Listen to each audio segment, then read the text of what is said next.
Hello అండి. అందరికీ నమస్కారం. ఈనాటి కథలకి స్వాగతం.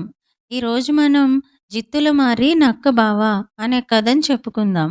అనగా అనగా ఒక అడవిలో ఒక నక్క ఉండేది. అది చాలా జిత్తుల మారిది. అది ఎక్కడి నుంచి వచ్చిందో, ఎప్పుడు వచ్చిందో, ఎలా వచ్చిందో ఎవరికీ తెలియదు. దాని తరహా అంతా చిత్రంగా ఉండేది. అందుకని మిగతా నక్కలన్నీ "నువ్వు మా కులము దానివే కాదు పొమ్మన్నవి." దానితో మాట్లాడటం కూడా మానివేసినాయి.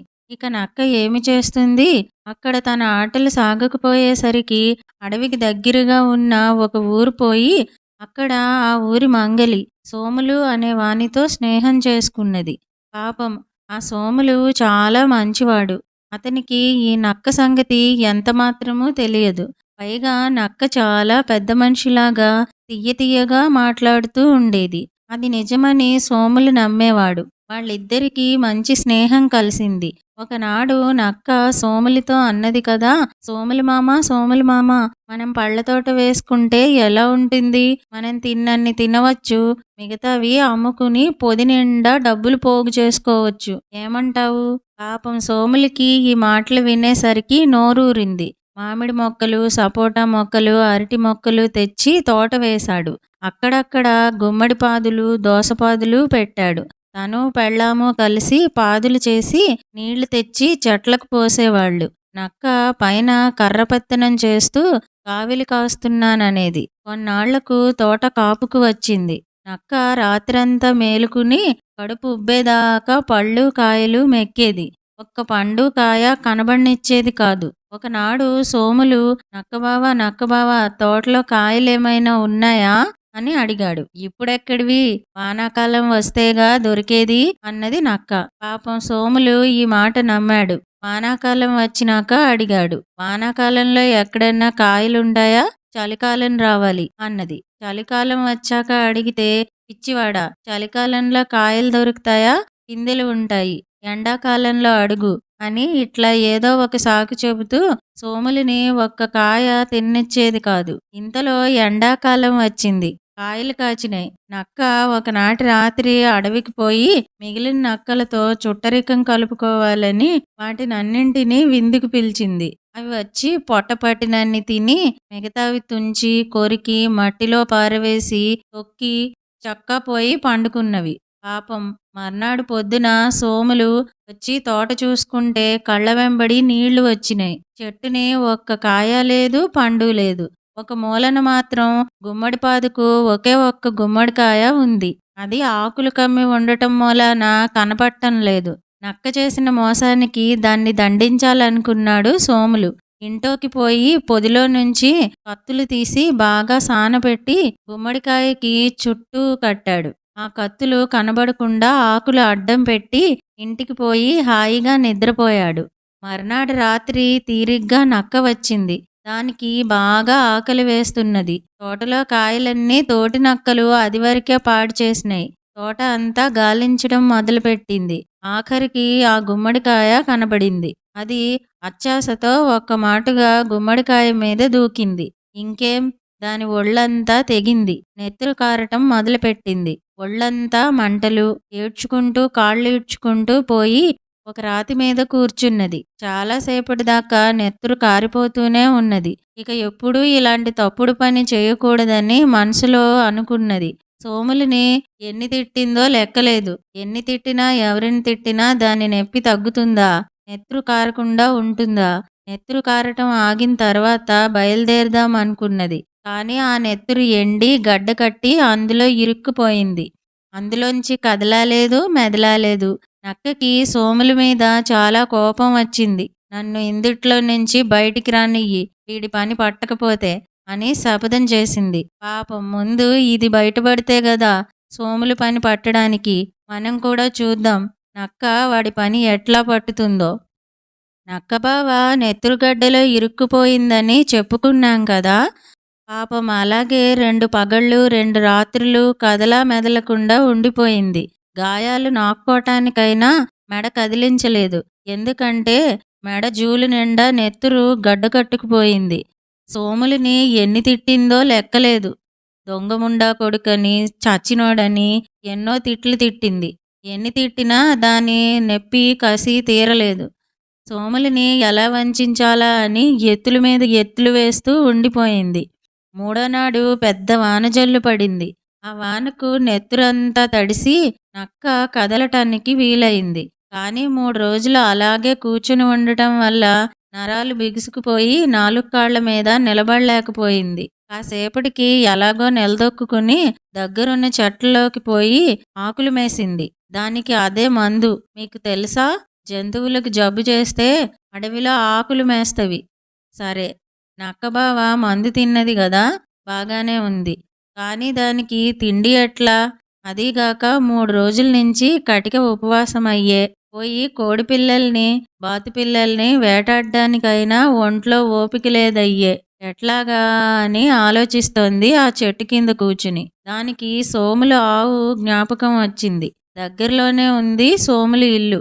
దాన్ని ఎట్లాగన్నా చంపిస్తే హాయిగా 10 రోజులు తినవచ్చు అనుకుంది. ఇట్లా ఆలోచిస్తూ ఉండగా ఆ దోవన తోడేళ్ల దంపతులు వచ్చినాయి. నక్కకు ఒక ఆలోచన వచ్చింది. మగ తోడేళ్ళని పిలిచి, ఇదిగో తోడేలు మామ, మీకు ఆవు దొరికితే చంపుతారా అని అడిగింది. ఓ అన్నవి తోడేళ్లు. అయితే మీరిక్కడే ఉండండి, నేను వెళ్ళి ఆవును తెస్తా అని చెప్పి నక్కబావ మెల్లిగా సోములు ఇంటికి వెళ్ళి పెరట్లోంచి కొట్టంలోకి పోయింది. అప్పటికి బాగా చీకటి పడింది. సోములు ఇంట్లో అన్నం తింటున్నాడు. కొట్టంలో ఎవ్వరూ లేరు. మెల్లిగా ఆవు తాడు కొరికి దొడ్డిదోవనే ఆవును తీసుకొచ్చింది. తోడేళ్లు ఆవు కోసం చెట్టు వెనకాల దాక్కుని ఉన్నాయి. ఆవును చూడగానే పొంచి ఉన్న తోడేళ్లు వెనకాలగా వచ్చి పైనబడి చంపి పారవేసినాయి. ఈ లోపల సోములు అన్నం తిని ఆవుకు మేత వేసి పోదామని కొట్టంలోకి వచ్చాడు. ఆవు లేదు. పాపం గాబరా పడి ఇరుగు పొరుగు వాళ్లని పిలిచి కాగడాలు, నూనె బుడ్లు చేతబుచ్చుకుని వెతుక్కుంటూ తోడేళ్ల దగ్గరికి వచ్చాడు. తోడేళ్లు మనుషుల్ని చూడగానే పారిపోయినాయి. నక్కబావ అంతకు ముందే వాళ్లని చూసి గుబురులో దాక్కున్నాడు. చచ్చిపోయిన ఆవును చూసేసరికి పాపం సోములకి ఏడుపు వచ్చింది. ఏం చేస్తాడు? ఇంటికొచ్చి పెళ్ళాంతో తోడేళ్లే ఈ పని చేసినాయని అనుకున్నారు. నక్కబావ మీద వాళ్లకి కాస్త కూడా అనుమానం రాలేదు. మర్నాడు ఉదయాన్నే తోలైనా అమ్ముకుందామని సోములు ఊరివాళ్లతో పోయి చెప్పాడు. ఊరివాళ్లు, మాకిప్పుడు చేలల్లో పనులున్నాయి, తీరిక లేదని చెప్పారు. పాపం సోములు ఏం చేస్తాడు? అవును, అలాగే వదిలిపెట్టి ఊరుకున్నాడు. ఈ లోపల నక్కబావ ఏం చేశాడు? ఆవు కడుపుకు బెజ్జం పెట్టి రోజు రాత్రిళ్ళొచ్చి తినటం మొదలుపెట్టాడు. 3 రోజులైన తర్వాత కడుపు బాగా ఖాళీ అయింది. నక్కబావ మళ్ళీ అక్కడికి ఇక్కడికి తిరగటం ఎందుకని పగలంతా కూడా ఆవు కడుపులోనే ఉండి ఆకలైనప్పుడల్లా తినటం మొదలుపెట్టాడు. ఇట్లా 4 రోజులు అయ్యేసరికి మాంసం అయిపోయింది. ఇక నక్కబావ బయటికి పోదామనుకున్నాడు. కానీ ఆవు తోలు ఎండకి ఎండి బెజ్జం బాగా బిగుసుకుపోయింది. పాపం నక్కబావ ఏం చేస్తుంది? కొరికి బయటికి రావాలని చూసింది గాని దాని తరం కాలేదు. అయ్యో, మళ్ళీ దేంట్లో చిక్కుకున్నానేమిరా దేవుడా అని విచారించింది నక్కబావ. ఏమి లాభం? ఇప్పుడెన్నే అనుకున్నా ఇంకో 2 రోజులు గడిచినాయి. ఒక రోజున ఊరివాళ్ల దోవన పోతూ ఎండుకుపోయిన ఆవును చూసి దీన్ని ఇంటికి లాక్కుపోయి తోలు ఒలుచుకుంటే బాగుంటుందనుకున్నారు. అనుకుని కొమ్ములు పట్టుకుని ఈడ్చుకుపోబోయారు. నక్కకి ఇది చూసేసరికి పై ప్రాణాలు పైనే పోయినాయి. కానీ దానికి చప్పున ఒక ఉపాయం తోచింది. ఎవర్రా అది? ఎవర్రా మీరు? మీకు మదమెక్కిందా? నేనెవరనుకున్నారు? ఈ ఊరి గ్రామదేవతను. నాకు కోపం తెప్పిస్తారా? మీ ఊరు నాశనం చేయబోతున్నాను. రేపు సాయంత్రం లోపల 100 బిందెల నీళ్లు, ఒక కోడిపుంజుతోనూ వచ్చి నీళ్లతో నన్ను అభిషేకం చేసి కోడిపుంజును నాకు బలి ఇవ్వకపోతే మీ ఊరుకు గత్తెర తెస్తాను అని బిగ్గరగా అరిచింది నక్కబావ. పాపం ఈ మాటలు వినేసరికి ఊరివాళ్లకి భయం వేసింది. వాళ్ళు ఆవును వదిలిపెట్టి ఊళ్ళోకి పరిగెత్తి పోయి మునసబుతోనూ కరణాలతోనూ ఈ సంగతి చెప్పారు. వాళ్ళందరూ ఆవు దగ్గరికి తిరిగి వచ్చి దేవరికి దండం పెట్టి, అమ్మా తల్లి గంగానమ్మ, అమ్మ వల్ల తప్పేందమ్మా అని అడిగారు. నీ వల్ల కాదు, మీ ఊరివాడు సోములు వల్ల. వాడు ఆవును చంపాడు. ఆ పాపమంతా మీ ఊరికి చుట్టుకుంది. మీరు పోయి సోముల పెళ్ళాన్ని పంపి ఇందాక నేను చెప్పిన పూజలు చేయించండి. మీ జోలికి రాను, లేకపోతే మీ ఊరు సర్వనాశనం చేస్తాను అన్నది నక్కబావ. అప్పుడు మునసబు, కరణము, ఊళ్ళో వాళ్ళు అంతా సోములు ఇంటికి పోయి ఇదంతా నీ తప్పేనట, ఈ పూజ ఖర్చంతా నువ్వే పెట్టుకోవాలి అని చెప్పారు. పాపం సోములు ఏం చేస్తాడు? 100 బిందెల నీళ్లు, పళ్ళు, పత్రి, పెద్ద కోడిపుంజు తీసుకుని తప్పెట్లు, తాళాలు, గణాచారులతో పూజ చేయటానికి మొగుడు పెళ్ళాళ్ళు ఆవు దగ్గరికి వచ్చారు. కోడిని కాళ్ళు గట్టి ఆవు ముందు పడేసి 100 బిందెల నీళ్లు ఆవు మీద పోసి సోములు భార్య ఆవు ముందు ప్రాణాచారం పడ్డారు. అప్పటికి ఆవు తోలు బాగా మెత్తబడింది. సంత మళ్ళీ పెద్దదయింది. నక్క ఒక్క దూకున ఆవు కడుపులోంచి బయటికి దూకి కోడిపుంజును నోట కరుచుకుని ఒకటే పరుగు. పాపం నక్క తంతు తెలియగానే సోముల మీద ఊళ్ళో వాళ్ళకి జాలి వేసింది. తలా కాస్త డబ్బిచ్చి ఇంకో ఆవును కొనుక్కోమన్నారు. నక్కబావ ఇవాళ బాగా హుషారుగా ఉన్నాడు. వారం రోజుల నుంచి ఆవు మాంసం దొరకటం వల్ల కొంచెం పుంజుకున్నాడు. పైగా ఇవాళ కోడిపుంజు దొరికింది. మళ్ళీ మామూలు బరిలోకి పోయి పడుకుని సోములు జాగ్రత్త, నిన్ను ఇంతటితో వదులుతాననుకున్నావేంటి అని బెదిరించింది. పాపం సోములు అక్కడ లేడుగా వినటానికి. హాయిగా ఇంట్లో పడుకుని నిద్రపోతున్నాడు. చూద్దాం ఈ మాట నక్క మళ్ళీ ఏమి చేస్తుందో.